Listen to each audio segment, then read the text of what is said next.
Sneakers and Cleats, the podcast. I want to get to high school football here. So every Monday we will do high school football for the next 11 weeks because we have TNL and TNL top 10s every single week. So how we're going to do this is very similar to last year. I'm going to run through the top 10. You guys interrupt or chime in where you want to on the top 10 if you have something to say about Brennan or Steele or Smith and Valley or whoever it is.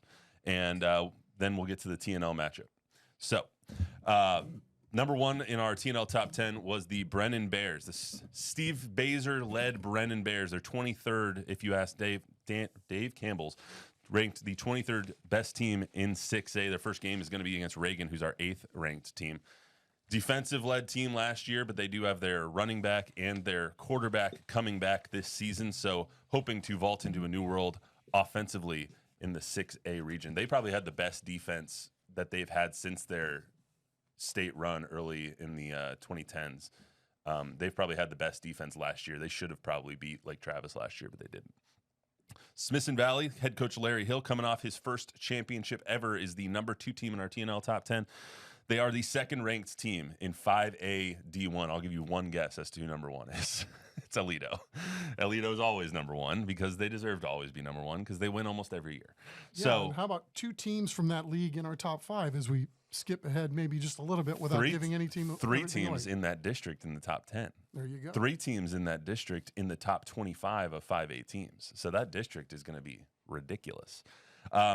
Smith and Valley has a lot of returners on the defensive side of the ball. 8 returning starters on the defensive side of the ball, including Hudson Woods and Justin Roberts and Colton Hornsby, who's picked to be really freaking good. So a lot of experience. You're going to have to kind of roll with the punches on offense for a little while, but that's like we said, that district's no joke. You got Piper and New Braunfels in that district. And that quarterback, as good as he was last year. Kate Spradling. Yeah, they had the backup got a lot of mop-up time, so I think it's kind of like the Arch Manning situation. I don't think he's going to have big eyes going into this thing. He's got some experience.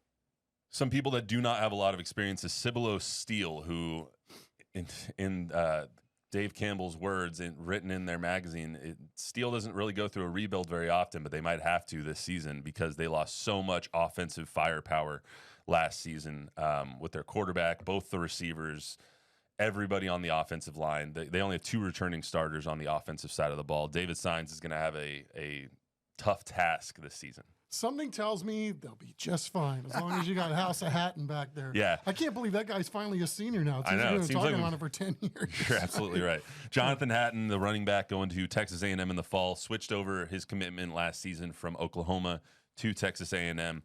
They also have a big man named Julian Hugo on defense, who had a breakthrough season in his junior year. So they're likely to be really good. They're picked to win that district, but San Marcos is going to be really good too. And I don't know. You can't really pencil them in like they usually do. So we'll see. They're number 3 in the TNL top 10 poll. Harlan Hawks coming off their best season ever. Are number 4 in the TNL top 10 poll. Eddie Salas always has a great squad over at Harlan, and just props to Salas for coming back from cancer this season. He found out 2 weeks after their longest playoff run ever that he had cancer. He fought it, he battled, he won. Yeah. And now he's coming back. He didn't know if he was going to coach ever again, so props to Eddie Salas on that. Amen. They have Jivery Graham is their star on offense. He is deaf. He's a deaf running back, which is awesome. Another awesome story coming out of that school. Harlan just has all the awesome stories this year. They're also playing for, I think it's their offensive coordinator's mother who died recently in a surprise. So they lost lots of talent. Peyton Matthews going to Rice, but best season last year was kind of a surprise. Made it to the regional finals, lost in the regional finals. Yeah, and to the eventual state champs. And, when you hear them talk, they're talking about it. Why not us? Why not we them? saw and we lined up who we played against last year. So got to get there first. But I like the fact that they're talking the talk this year about going as far as you can possibly go with this. 3 teams in that district in our TNL top 10 as well, with Sotomayor and Brennan. So number 5 is Piper Warriors, led by Nick Rogers.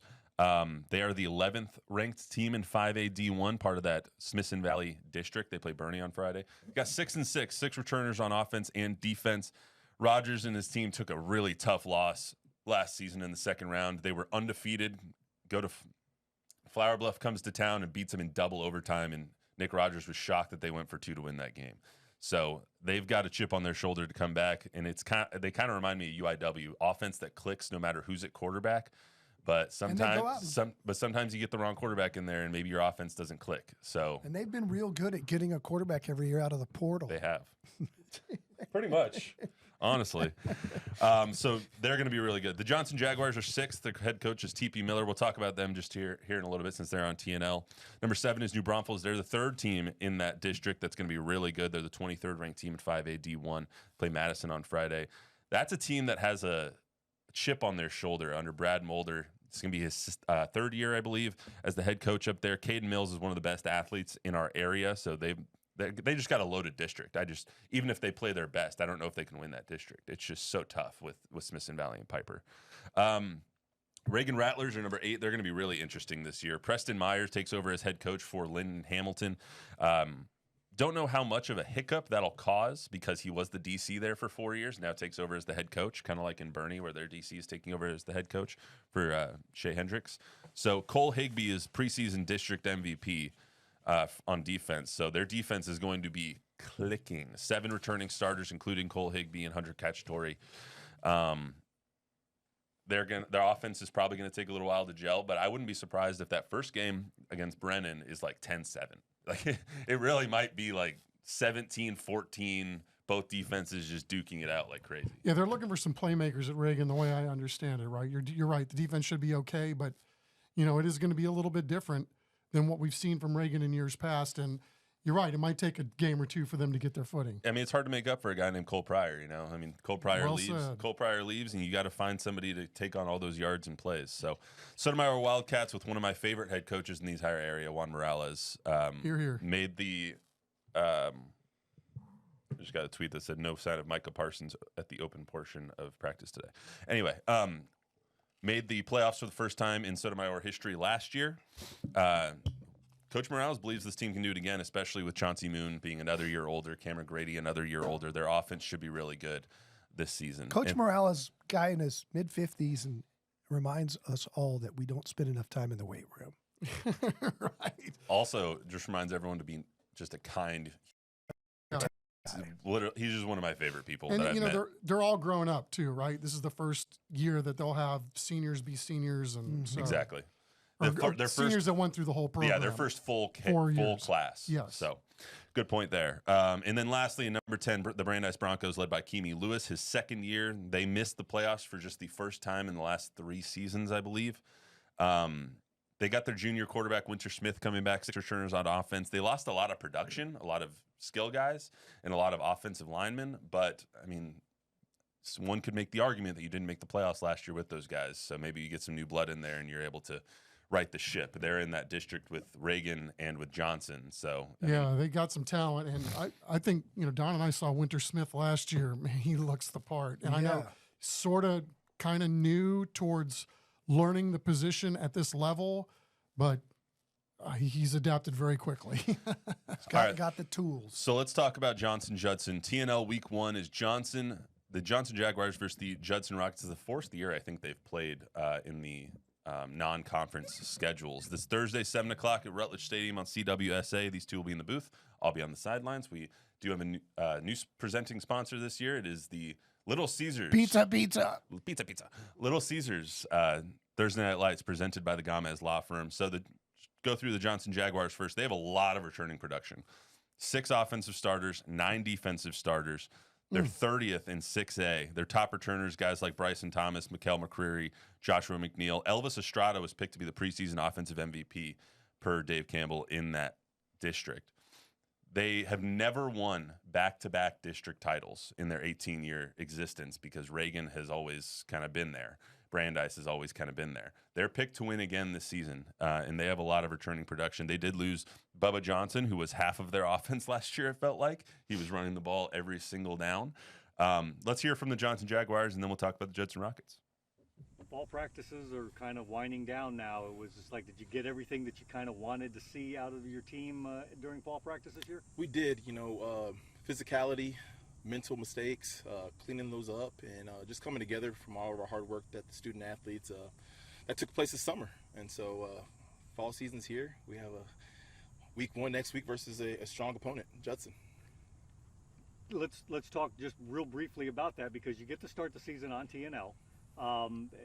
I know you guys are worried about the game, getting that victory, but what does that mean for not only you, the players, the seniors, but also the entire Jaguar community, that you guys get a chance to showcase your talents on TV?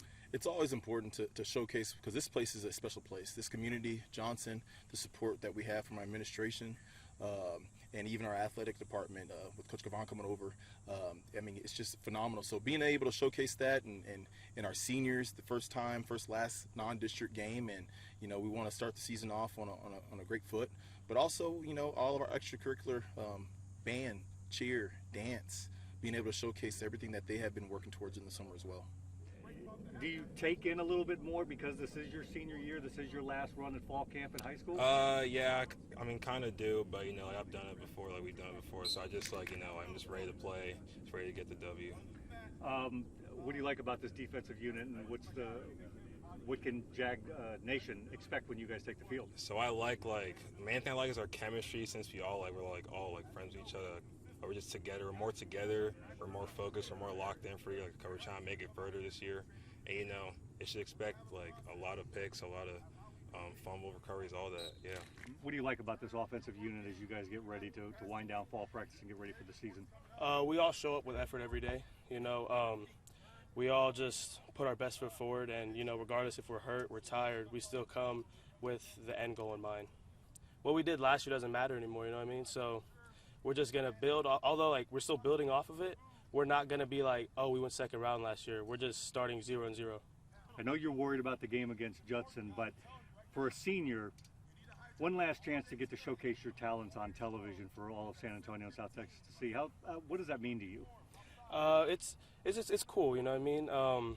But I'm just worried about the win. So even though we'll be on TV, we could be on national TV too, but all we got to do is go 1-0 next Thursday.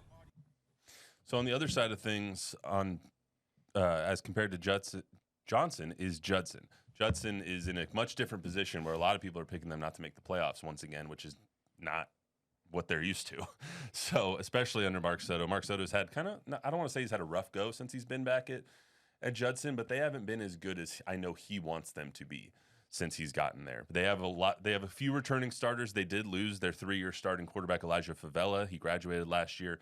But they do have Jay Storm Knight, who is one of the best prospects in our area, especially along the offensive line. He's a soft. You want go ahead? No. Go. I was just going to say, he just this week he turned 15. Yeah. The kid was 14 years old and he got offers from Texas and Texas A&M. He's 6'6", 6'7", 385. He's going to need to drop a little bit of weight, but damn. That's Or all I just got to say. Make it muscle as you grow even bigger. Is Yeah, there he's an a NFL? sophomore. Is there an NFL offensive lineman that's 385?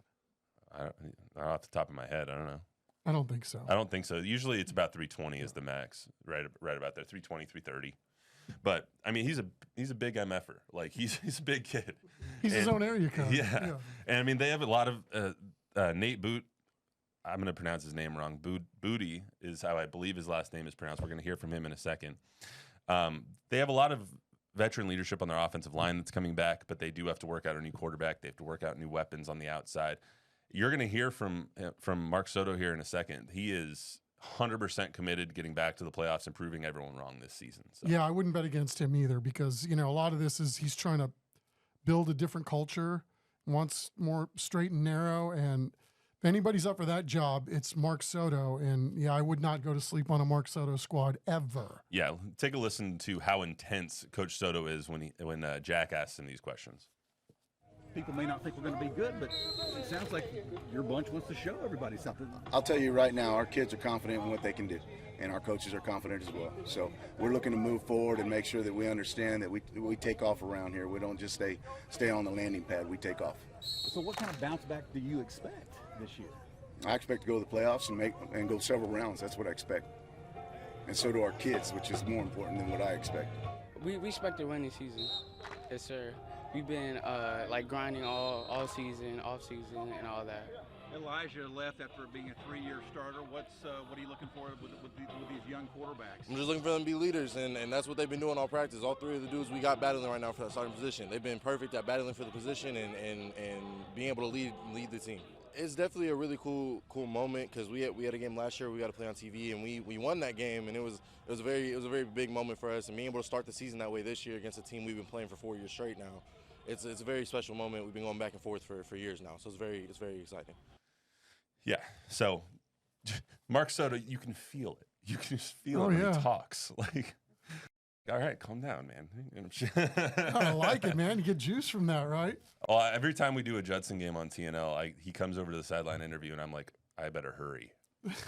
He's rearing to go here. He's really nice for he's always nice. But, Rocket Pride, man. I mean, it's intense. He's the product of Jim Rackley and D.W. Rutledge. What do you expect? It's fair enough. Anything on TNL, guys, before we get started? I know we haven't really done a lot of our production meetings and all that stuff yet and studied up the teams per se, but anything I'm really looking forward to Judson versus San Marcos this year. And for those that don't know, it is a 4-year-old soap opera where October 17th. San Marcos went into the portal when there wasn't a legal one and loaded up, and they were put on 3 years probation, I believe. So the kids that transferred to San Marcos as freshmen have not been able to play varsity football until this year. They've dominated JV, beating people 70-0. They went 10-0 last year on the JV. The varsity went 0-10 because these kids, some of them, big-time college recruits, have been forced to play JV, and these are kids that probably should have gone to Judson and others. Mark Soto turned them in. They were found guilty by the UIL. They then pressed charges against Soto. He was found innocent in all this back and forth about eligibility. And so now the kids can play. They're going to play for San Marcos against Mark Soto. There's no love lost between him and Coach Walsh at San Marcos, and so it's just going to be I think they'll have a lot of extra security on hand that night. Yeah, and how about week 2 of our schedule? Oh my God. 1 versus 2 in our newly minted TNL Top 10 poll. That's going to be a banger too. It's a little bit sad that game falls on the Cowboys opening night because it gets a little overshadowed. Will it? I mean, I hope not because I'm going to be. I know what I'll be tuned into. Yeah. So I mean, I'll be there. So we'll see. But you know what we found is that the Cowboys brings more people to the television, and so there's a lot of this during commercial breaks, half times, and so TNL. A lot of eyes that wouldn't necessarily be on a TNL game go to TNL when they're already sitting down to watch football. So when the Cowboys are down like 40-0 on opening night to the reigning champion Eagles, tune into TNL. Fantastic finish. The fantastic finish of TNL. All right, that's all we got for you today on the Sneakers and Cleats podcast. Remember to download, rate, review, subscribe, give us a 5-star rating, tell a friend, tell an enemy. We will be back on Thursday, the day of TNL. We will see you then.